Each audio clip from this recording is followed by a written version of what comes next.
Utonda. Kakati omuntu ali eri mu kyalo. Akati ate kakati oka constitution bwe bage wandika article 369 7 page 6 biki byaba bitya. Kakati bali abantu ewaffe tajja kugamba nti nahasi bitegedde akoteka bukotesa omutwe n'avaawo. Olwabuuza nti yayogedde bulungi, ayogedde bulungi anagamba kintu byatayogera mbadde sibitegeera. Okitegedde. Kale engeri eyo gye twesonyiwaza bannaffe ne twagala okukumira bannaffe mu ndowooza y'okukoza nti bali wansi mu kifo ky'okubanyonnyola emintu babe nga bategeera ekigenda mu maaso babe nga bayamba okuwagira. Y'embeera eyo lwaki tebategeera? Lwaki bamulwana bo bawaayo millions ne babad black millions mu kulonda okugenda mu maaso ne batava mu mawulire n'obawulira nti yaguze benzi yaguze ng'ate bannaffe bali abali wansi gwe babo lwaki gwe nga bakuwa ye mulwana nga yawaayo naawe bandize ne bakusaba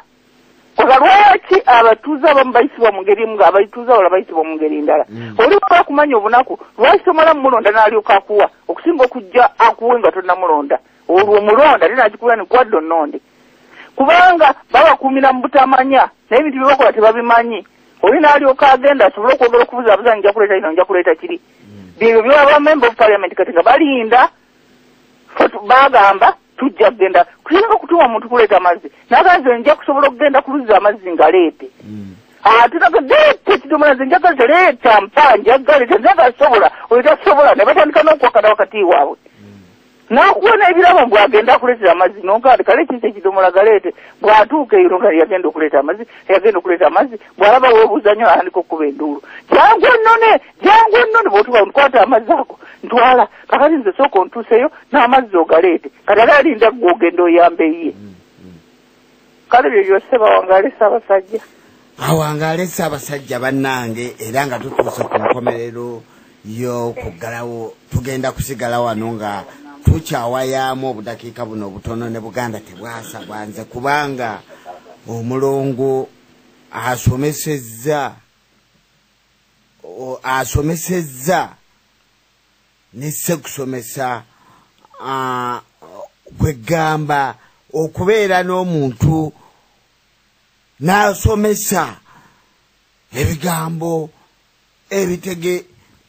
ebibeera nti bitujja mu bwebafu kubanga agambye buli Muganda bw'asobolera kwegamba atwongedde emirimu okubeera nti okusinziira ku bigambo ebyogeddwa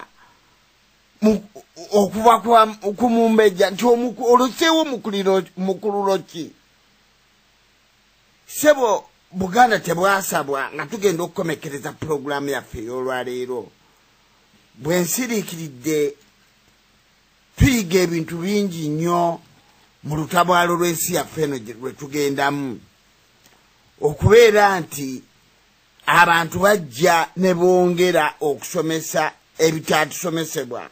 nga ddala bw'obiwulira nze nsanyuka nnyo ga mpulira nti njigira mu lulimi lwange nga bansomesa ebigambo bye mbadde sirowooza nti bino weebiti bwe biri annyonnyodde ku mazima obutuufu bw'amazima naawe ekyokulabirako ekyangu ng'amazima gatambulira ku bulimba nga bw'oba oyagala okukinnyonnyoka fe engeri gye twabadde tukinnyonnyolamu ate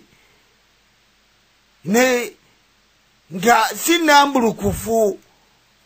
neyingiriye engeri gye twabadde tukinnyonnyola nga sinambulukufu nga Mulongo ate bw'akinnyonnyodde nga tukinnyonnyola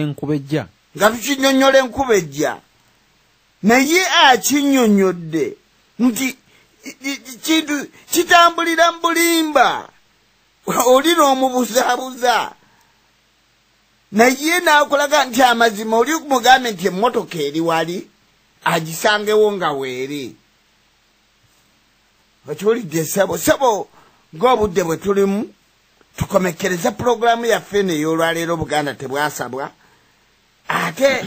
tujja kuddamu naye nga ebigambo Mulongo byasomesezza bibadde bikulu nnyo wadde sisobodde kubikola kubiddamu jakuddamu mbiwuliriza ate ku recording kubanga bibaddemu ekyokuyiga ery'olukitiibwa ky'olulimi lwaffe Oluganda tukirwanira kubanga ne Nakangu mu kyati agambye nti nedda olulimi lwaffe lugenda kutereezebwa nakuddamu kusomesebwa.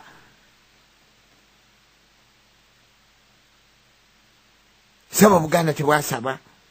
baako nawe byoyogera eri Omuteesa avudde waggulu ku kuyigiriza kwabaddeko n'abateesa bonna kwe bayigiriza tusobole okuggalawo pulogulaamu yaffe eyaleero wadde tuyingidde mu ssaawa ezitulagibwa abateesiteesa okuggalawo naye tuyite mu bufunze nga tuyita mu kuteesa kw'abateesa babaddewo. Sebo Akazindaalo kako Ssaabasajja Kabaka wangaale nga tuuse ku nkomerero ya pulogulaamu yaffe ya leero. Twebaza mwenna abasobodde okuteesa era ne tubakubiriza nti eno laadiyo ya bwannakyewa laadiyo mubenga mugiwagira muweeyo akatono konna ke mulina okulaba nga emirimu gya laadiyo ngitambula bulungi tusobole okusomesa abantu ate nga ebigambo bino tumani tubisalako ne tubiteeka ku busidi n'obutambi abantu abalala ne babiwulira ne tubategeeza nti mukyalire YouTube otekamu Muteesa kigambo miramwa era n'owulira ebigambo nga bino n'okutegeeza bannammwe abatannaba kulaba ekituufu we kiri abatannaba kulaba abangi we basonze olunwe ekizimbo ekigenda okwabikira ekigenda okutaasa Buganda babenga nabo bategeera ebintu bino. Obuzibu bwa Buganda obusinga kaakano nti omulabe olwaleero atulya